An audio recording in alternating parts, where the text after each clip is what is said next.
सभी बहनों और भाइयों को प्रणाम, नमस्कार। आज मैं नारद जी की कथा का वर्णन करने जा रही हूँ और इससे पहले मैंने भगवान के अवतारों का वर्णन किया था, तो आज मैं पढ़ने जा रही हूँ और सुनाने जा रही हूँ। मेरा उद्देश्य है न पैसे कमाना और न कुछ नहीं, लेकिन भक्ति का प्रचार करना। और मैं यहीं से शुरू करती हूँ। बोलो वृंदावन बिहारी लाल की जय। ओम गुरु गुरुवे नमः। दूसरा गणेश जी को प्रणाम करती हूँ। जय गणेश गणपति है। ओम जय माता रानी की, नवग्रहों को, समस्त देवी देवताओं को, परम परमात्मा को, कुल देवी कुल देवता को, ग्राम देवता को, पितृ देवता को। आज जो पितरों का चल रहा है, श्राद्धों का दिन है, इसलिए अगर सुनाएंगे तो जो हमारे पूर्वज जो वो हैं, वो उनकी भी मुक्ति होगी। कहते हैं भागवत सुनने से, भागवत सुनाने से ही उनकी मुक्ति मिलती है। इसलिए मैं हर हफ्ते डालती हूँ और मैं कहना चाहती हूँ कि बराबर मेरी वीडियो को देखते रहें। अब मैं शुरू करती हूँ। सूत जी कहते हैं कि हे ब्रह्म, इस प्रकार नारद जी का जन्म और कर्म सुनकर सत्यवती के पुत्र वेद व्यास ने फिर नारद जी से पूछा। क्या पूछा? हे मुनीश्वर, जब आपको उपदेश देकर कोई महात्मा चले गए तब आपने क्या किया? तो जवाब क्या है?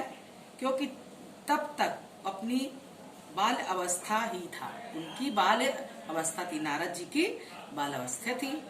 फिर आपने उसके पश्चात ही अवस्थाओं को कैसे व्यतीत किया और समय आने पर अपने यह शरीर कैसे त्याग किया?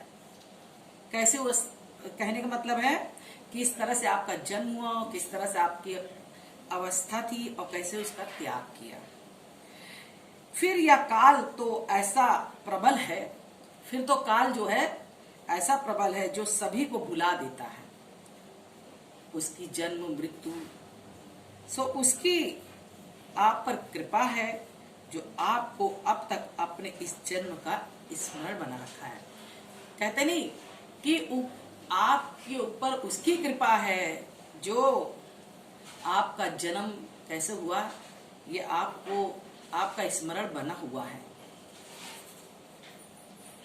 नारद जी ने पूछा, हे वेद व्यास जी, मैं अपने माता का एक ही पुत्र था।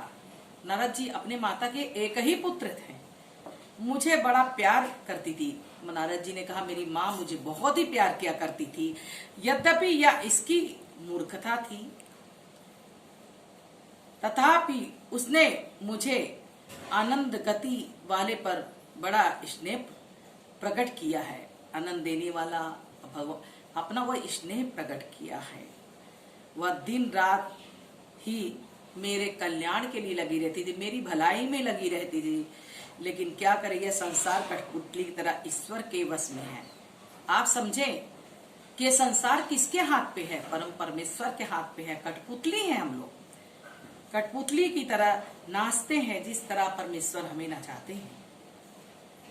योगियों के चले जाने पर दिशा देश काल को ना जानने वाला मैं 5 वर्ष का बालक उसके और पिता के सहारे रहने लगा। जब मेरी माँ की मृत्यु हो गई, तरह ईश्वर बस में योगियों के चले जाने जैसे होता है, निमित्त पिता के सहारे रहा। एक समय की बात है, मेरी माता गौ धोने के लिए, मतलब गाय को धोने के लिए निमित्त जो घर से बाहर निकलती थी तो किसी सर्प ने काट लिया। नारद जी ने कहा कि मेरी माँ को सर्प ने काट लिया, वो दूध धोने के लिए जाती थी, मर गई। तब उसने अच्छा हुआ कि संस्कार क्या हुआ? संस्कार टूट गया। ऐसा समझ चिंता रहित होकर उत्तर दिशा की ओर वन को मैं चला गया। मतलब जब मेरी माँ खत्म हो गई तो मैं वन की ओर, उत्तर दिशा की ओर चला गया। कितने ही देशों, वनों और पर्वतों को का भ्रमण किया है, सरोवरों को भी देखा, जिससे सर्वदा से ही विचित्र शब्द करने वाले पशु पक्षियों को भी बोलते हुए देखा, घूमते टहलते कलरव करते हुए विचित्र शब्द करने वाले पशु पक्षी बोलते, जिनके किनारों पर नरकुल बांस कूस लगे हुए थे, जहां सर्प उल्लू भेड़िया नाना प्रकार के शब्द कर रहे थे, जिससे वह स्थान बड़ा ही भयंकर मालूम होता था। उस मार्ग में मैं घूम चुका, टहल चुका, थकावट और प्यास आदि की दूर करने के लिए मैंने उस एक सरोवर में स्नान भी किया, थोड़ा जल पिया, जिससे बहुत शांति मिली, मैं स्वस्थ हुआ। मतलब कहने का, जब मेरी माँ खत्म हो गई तो मैं हर जगह वन में भटकता, कहीं पेड़, जहाँ वन था, पर्वत थे, पशु पक्षियों का कलरव था, आवाजें थी, उनको मैं सुनता था। हृदय स्थल देख अर्थात परमात्मा का ध्यान किया। ध्यान करते करते मेरे हृदय में विष्णु का प्रकाश हुआ, मेरे नेत्रों में अविरल अश्रुधारा बहने लगी। मैंने जब ध्यान किया तो क्या हुआ, विष्णु का दर्शन हो गया, उनका प्रकाश हो गया, इसलिए मुझे अश्रुधारा, मेरी आंखें बहने लगी, आंसू बहने लगे, रोमांच ही आया और मैं परमानंद सुख को प्राप्त हो गया।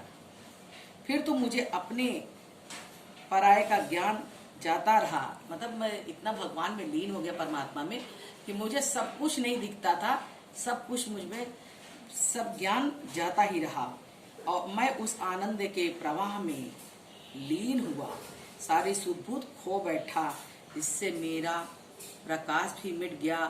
तब मैं व्याकुल होकर अप्रसन्न हो गया, मेरे चित्त की वृत्ति ध्यान से अलग हो गई।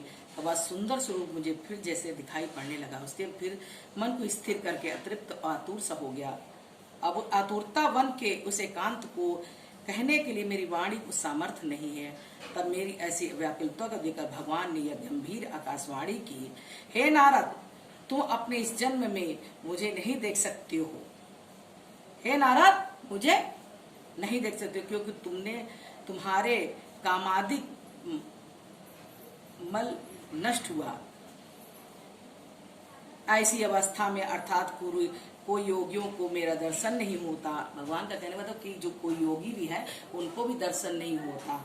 इसलिए तुमको तो क्या, जो एक बार मुझे अपना रूप दिखा दिया वह इसलिए अब तुम मुझसे प्रेम कर सको। जब मनुष्य मुझ में अनंत प्रेम करने लगता है तो उसे कोई कामना नहीं रह जाती, तब उसे मेरी प्राप्ति होती है। मतलब कि अगर भगवान से आप प्यार करें, प्रेम करें, तो भगवान आपको खुद ही प्रेम करने लगेंगे, आपके सामने प्रकट हो जाएंगे और आपकी मनोकामनाओं को पूर्ण करेंगे, आपका जन्म बना देंगे।